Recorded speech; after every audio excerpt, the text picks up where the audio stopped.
Bonjour à toutes, bonjour à tous. 7e émission. Ça va vite, hein, Jacqueline? Eh oui, ça passe. Bonjour, ça va? Bonjour, bien, extra. Bien passé ces fêtes de Pâques? Tranquille.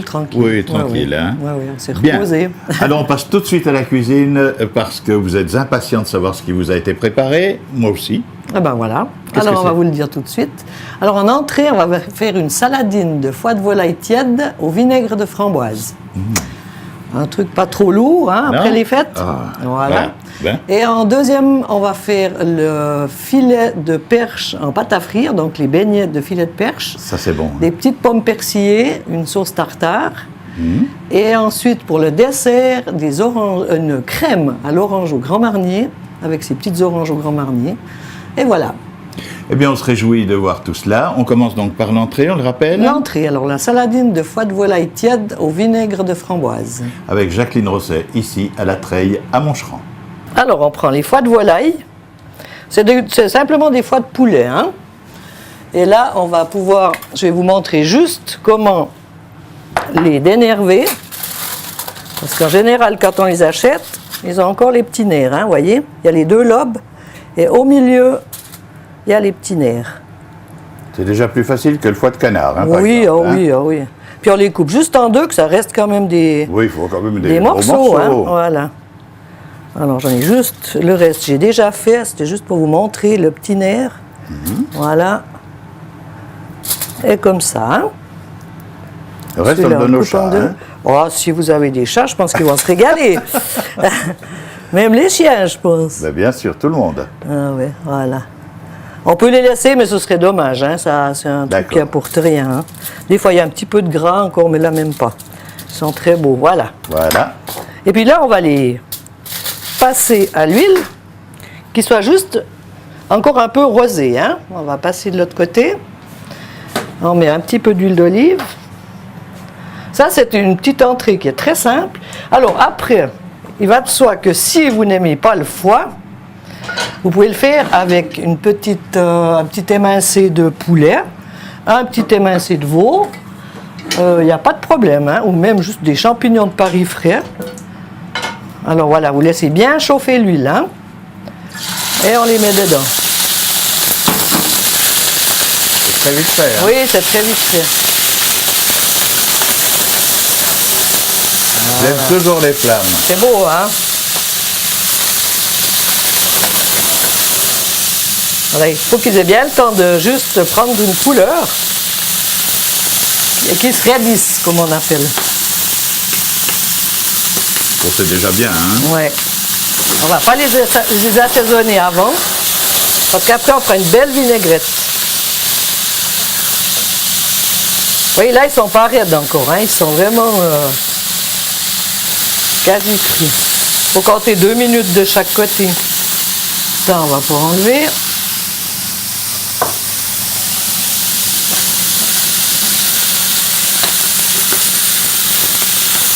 Alors après, si quelqu'un les aime bien cuits, eh ben, vous pouvez les faire bien cuits, hein, mais ça va devenir un peu plus Pour que dur. ce soit un petit peu rosé, Oui, quand même. voilà. Surtout qu'après, ils vont attendre un petit peu, alors... juste, on regarde ceux qui sont pas trop, et c'est bon.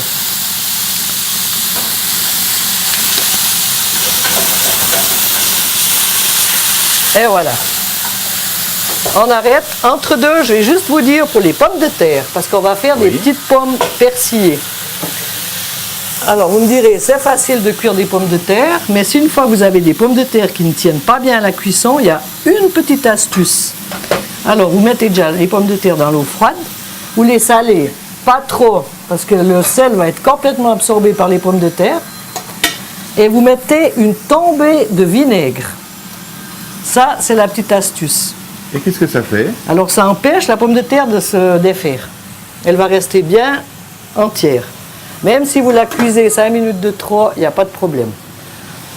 Voilà, puis là, on va déjà les mettre à cuire, que ça soit prêt en même temps que les filets de perche. Tout à fait. Alors maintenant, on va faire la petite vinaigrette qui va accompagner cette saladine. On va prendre une cuillère à soupe de moutarde. C'est très facile les proportions. Une cuillère à soupe de moutarde, 2 cuillères à soupe de vinaigre de framboise, 2 cuillères à soupe d'huile de tournesol, et 2 cuillères à soupe d'huile d'olive. Ça, c'est la base, hein.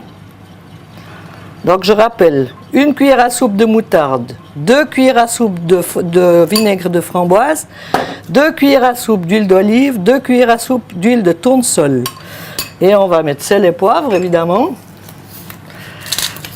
Toujours notre sel de l'Himalaya. Sel de l'Himalaya.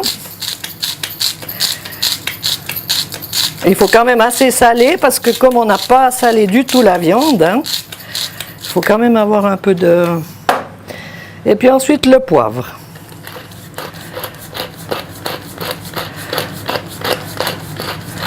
Voilà un bon tour de moulin. Hein.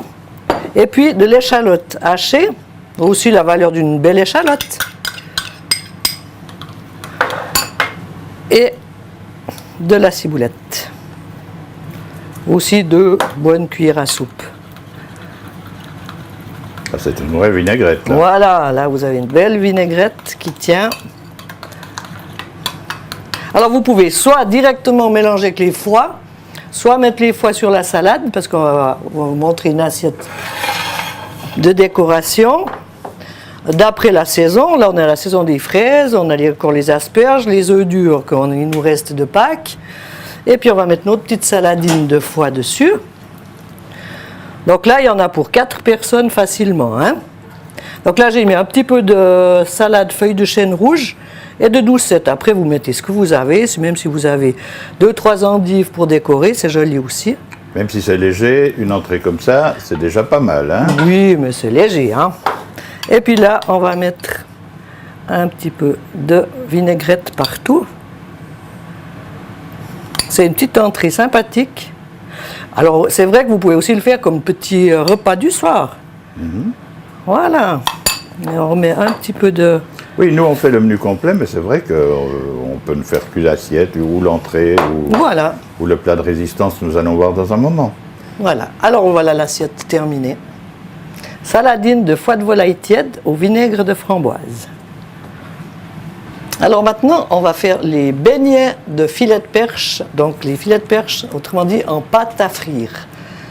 Pour ça, on va déjà commencer par faire la pâte à frire. Parce qu'il faut la faire au moins 12 heures avant. Alors c'est bien d'être prêt.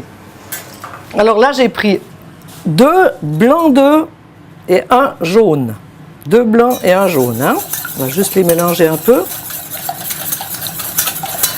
On va assaisonner sel, poivre. Ça, il faut bien assaisonner aussi parce qu'on ne va pas assaisonner autrement les filets de perche. Et pourquoi doit-on la faire 12 heures avant? Parce que la levure doit travailler. C'est à base de levure fraîche. Hein. Alors voilà. On va y mettre 250 g de farine. C'est pour 600, on va dire 800 g de filet de perche. Hein. Il y aura facilement assez de pâte. Oui, d'habitude, c'est 200 g par personne, les filets de perche. Une bonne bière blonde. Oh, elle est belle. Alors là, normalement c'est 3 décis, mais on va y aller gentiment. Vous voyez comme ça fait déjà bien mousser la préparation, puis ça va aider la levure à travailler. Là, on délaye bien. Alors là, on peut en mettre encore, hein, parce que c'est trop épais.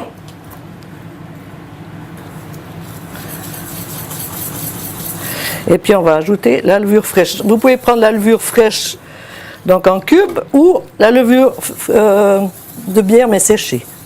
On peut prendre les deux. Oui, les petits carrés, on les trouve un peu partout. Hein. Oui. Alors, on va en mettre... Alors, la moitié, ça suffit, hein. D'accord.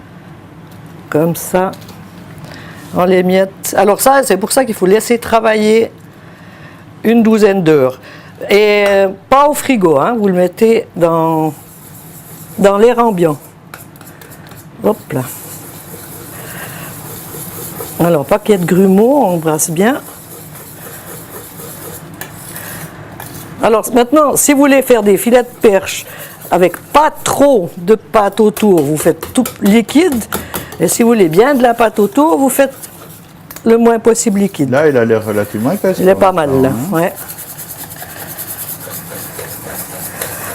Ah oui, elle est bien belle, effectivement. Il faut bien la lisser. Un peu d'huile de coude. Et voilà.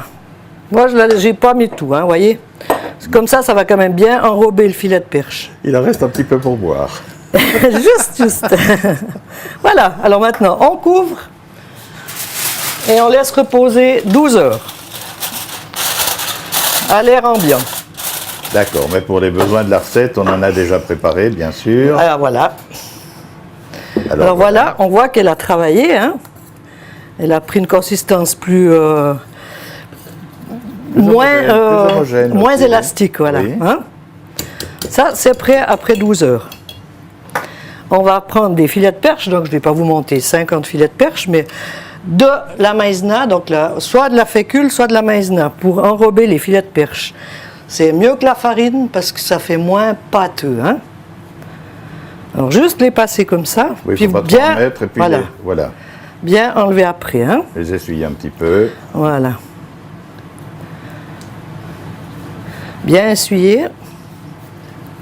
Voilà, puis le nombre de filets de perche qu'on peut mettre dans la friteuse, on va le voir tout à l'heure. Nous, c'est 3 pour montrer, mais en fait... Oui, puis il ne faut pas en mettre plus que 3 ou 4. Je pense que vous n'avez pas une grande... J'ai pas pris la grande friteuse exprès pour faire comme à la maison. Hein. C'est une très belle chose. Alors maintenant, on va passer à la friteuse. Voilà. Alors, vous mettez directement le panier dans l'huile. Donc, l'huile, j'ai mis à 170 degrés, hein, 170, 180 degrés. L'avantage avec ça, c'est que vous pouvez aussi les préparer à l'avance. Si vous avez des visites, vous les préparez, vous les blanchissez, donc juste avant que ça soit complètement cuit. Et ensuite, quand vous avez des visites, vous n'avez plus qu'à les repasser dans la grande friture. Juste une petite... Alors, voyez, on fait... Vous tenez juste avec la queue, hein? Oui. Et puis, pour pas qu'il soit trop de pâte, comme ça. Hein? Et une astuce aussi, voyez, vous ne les lâchez pas complètement. Vous faites comme ça, et ils ne vont pas coller au fond de la friteuse. Il ne faut pas les laisser tomber, ça veut dire voilà, ça c'est vraiment important. On prend le deuxième. Alors on va voir le deuxième, oui, parce que... Et voyez, bien les essuyer avec le bord, et on fait comme ça. La température de la friteuse 170 degrés. 170, pardon. Vous voyez, ils reviennent à la surface directement et ça ne colle pas au panier de la friteuse. Oui, tandis que si on les laisse tomber... Eh bien, ça va coller. Ils vont s'attacher au panier. Ça, il faut être un peu patient, mais ça vaut la peine. Et voilà. C'est très joli. Et puis, vous les laissez comme ça. Ça prend très vite de la couleur. Oui. C'est très rapide. Vous les tournez une fois, si jamais.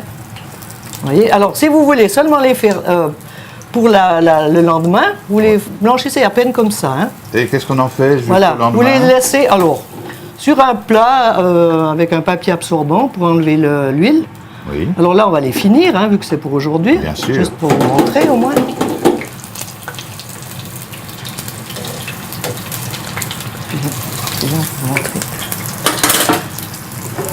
Et puis voilà ce que ça donne une fois fini.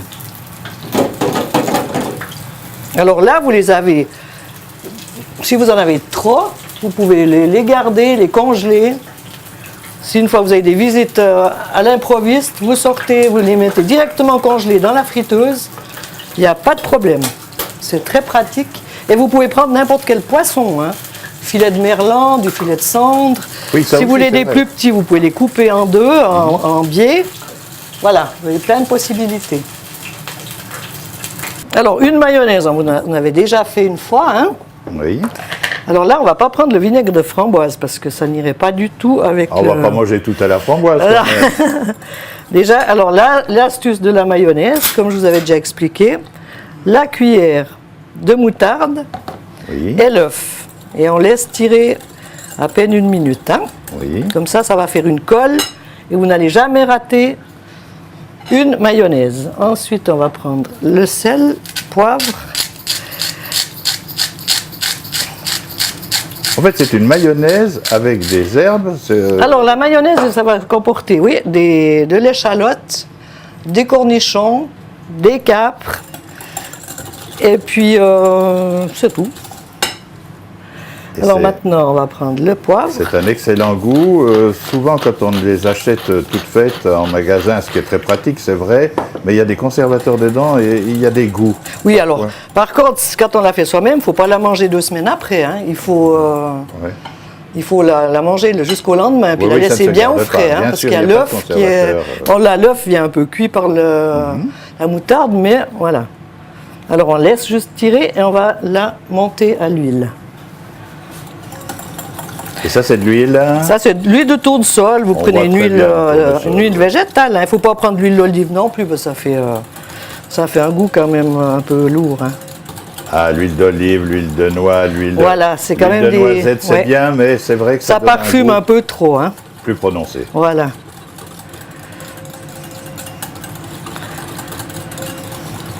On va en faire pour 4-5 personnes. Je pense que là, ça va être... Vous voyez comme elle prend bien tout de suite avec la moutarde, il n'y a aucun problème. Hein. Alors, la base de la mayonnaise est faite. Et maintenant, pour la tartare, on va mettre des cornichons émincés. Vous voyez, c'est une bonne cuillère à soupe. Hein. Oui. Les capres émincés aussi. On a les oignons. Aussi échalotes, moi je mets échalotes, vous pouvez mettre oignons, échalotes. L'échalote a quand même un goût différent. Voilà, c'est un peu moins fort. Hein. Ça donne quand même un petit goût aillé. Je ne mets pas d'ail parce que beaucoup de gens ne supportent pas l'ail, alors j'en mets pas. Ceux qui veulent en mettre, il n'y a pas de problème. Moi, j'adore. Voilà. Et puis de la ciboulette hachée pour la couleur. Aussi une bonne cuillère à soupe. Hein. Et puis soit jus de citron, soit vinaigre. Moi j'ai mis un peu de jus de citron pour donner le petit côté acidulé. Ça, c'est une vraie sauce tartare. Voilà, la sauce tartare. Il y en a qui ajoutent aussi des œufs durs, mais voilà, je trouve qu'il y a déjà l'œuf dedans. Moi, je trouve que c'est pas nécessaire. On peut le faire, mais voilà. Et voilà la bonne sauce tartare. On va dresser l'assiette de filets de perche en pâte à frire. Alors, on peut les mettre comme on veut, hein, en petit dôme ou aligné comme vous voulez. Là, on a fait les petites pommes persillées. J'ai juste rajouté un petit peu de beurre et un petit peu de ciboulette. Vous pouvez mettre du persil aussi, c'est égal. Là, on a pris un citron. On va enlever juste, voilà. On va le passer pour faire joli, hein. Ah, on décore Dans même la le ciboulette, citron. un petit peu de paprika. Oh là là. Et voilà, une petite rondelle de citron. Et on met notre mayonnaise. Notre tartare. Hein. Là, on met individuellement. Après, vous mettez comme Oui, vous bien voulez. sûr. Hein. Un petit peu de ça. Et voilà. Les beignets de filet de perche. On va faire maintenant la crème à l'orange au Grand Marnier. Il va de soi que vous pouvez faire cette crème à la vanille. Donc à la base, on a fait à la vanille. Là, on met orange et Grand Marnier. On peut la faire au chocolat, on peut la faire mocha, on peut la faire caramel. Donc c'est vraiment la base. Et moi, je la fais après à l'orange et au Grand Marnier. Pour commencer, on va faire cuire 1 litre. Donc je fais pour 1 litre de lait. Hein. Vous mettez toujours au fond de la casserole un peu d'eau pour pas que le lait colle. De l'eau avant de mettre le lait. Ça, c'est le petit truc pour pas que le lait colle à la casserole. Ben, ça, c'est toujours désagréable pour nettoyer les casseroles. Hein. Alors ça, on laisse cuire, mais en n'oubliant pas de le contrôler. Et puis maintenant, on va passer de ce côté pour faire la préparation. Pour 1 litre de lait, on a 4 œufs. On a, ça fait 2 cuillères à soupe, non, 1 cuillère à soupe, on va dire, de maïzena. 5 cuillères à soupe de sucre. Dans le sucre, on a déjà mis la pointe de sel et un petit peu de sucre vanillé. On a les zestes de 2 oranges sanguines. Ça, vous faites avec la mandoline tout fin. On a le jus de 2 oranges sanguines et 5 centilitres de Grand Marnier. Alors, on commence par mettre le sucre et la maïzena. Comme ça se mélange déjà mieux avec le sucre, hein, pour pas que ça fasse des grumeaux. Donc, vous avez déjà le sel et le sucre vanillé. Ensuite, nous mettons les œufs. Alors, il y a une chose qu'il faut surtout ne pas faire, c'est mettre l'orange, le jus d'orange et le Grand Marnier directement dans le lait. parce qu'alors ça va tourner. Hein. Ça va trancher. Votre crème va trancher et ça va pas être terrible. Alors il faudra tout ça mettre là-dedans et vous allez voir pourquoi. Ça va très vite d'ailleurs. Oui. Ensuite on met les petits zestes. Ça donne un goût parfumé. Ah, ça donnera vraiment le goût d'orange. Vous voyez? Là, on rajoute le Grand Marnier et les jus de 2 oranges. Ça donne aussi un peu de couleur, hein, ça vient un peu rose. Et ensuite, on va repasser de l'autre côté. Vous voyez, c'est bien homogène. Et on passe vers le lait. Vous voyez, il est déjà presque en train de cuire. Alors l'astuce, on ne verse pas directement le mélange dans le lait. On prend un peu de lait chaud et on mélange gentiment là. Ça, c'est pour que la farine ne fasse pas bloc. Hein. Ne coagule pas. Voilà. Simplement comme ça. Voilà, dès qu'on a mis quelques cuillères. Voilà, 2-3 petites louches. On Et est bien. maintenant, vous voyez, le lait cuit, on peut y aller. Oui.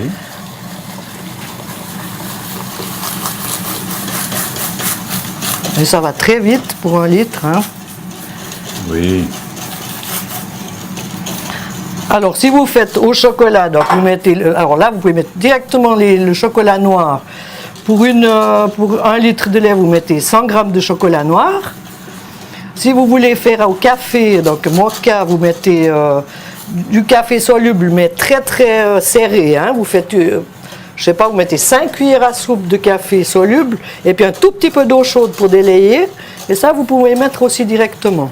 Est-ce que ça doit continuer à être en ébullition? Alors ça doit cuire 1 onde. Là, ça cuit plus, hein, vu qu'on a mis le mélange qui est froid. D'accord. Alors maintenant, il faut que ça cuise. Donc ça doit faire des petites bulles, quoi. Voilà.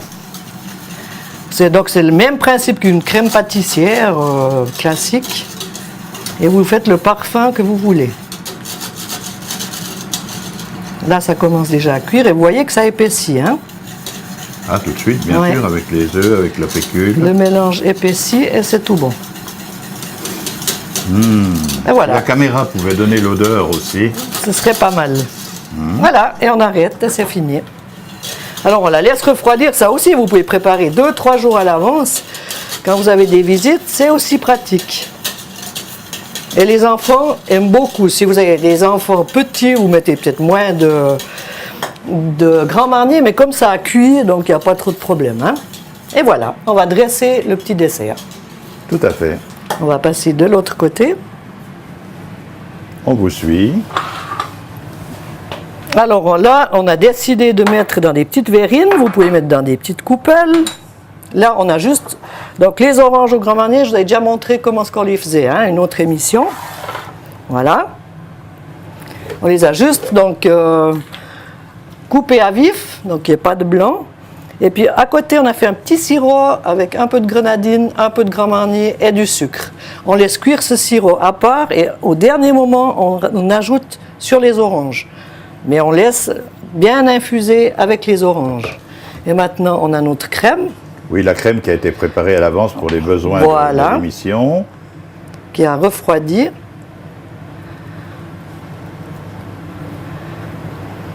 Voilà. On va en faire 2, comme ça, pour montrer. On va mettre dessus juste un petit peu de crème.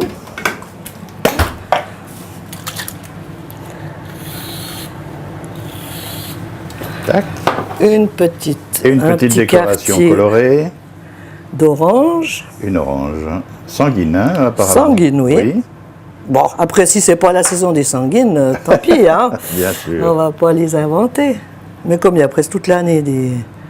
Et puis une petite feuille de menthe pour la décoration. Et voilà, un petit dessert sympathique. Et facile à faire. Bon appétit! Eh bien voilà, le dessert, il est là. Je vous le montre encore une fois, une verrine, et je peux vous dire que c'est excellent. Une odeur exceptionnelle. Vraiment, c'est bien. Ça sent bon C'est vrai. l'orange, Oui. le Grand Marnier. On va tout rappeler quand même. D'accord. Depuis l'entrée, Alors, Oui. saladine de foie de volaille tiède au vinaigre de framboise.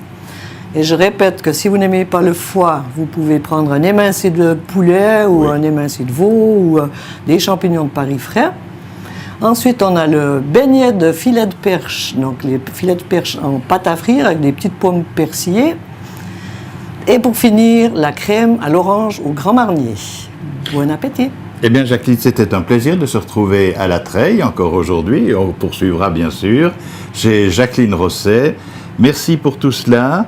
Et vraiment, mais en plus, c'est beau, hein? C'est le but quand même. On C'est mange beau d'abord et avec c'est les bon. yeux. Merci, Jacqueline. Merci à vous. Au mois prochain, Au mois prochain. avec beaucoup de plaisir. Merci. Bonne journée.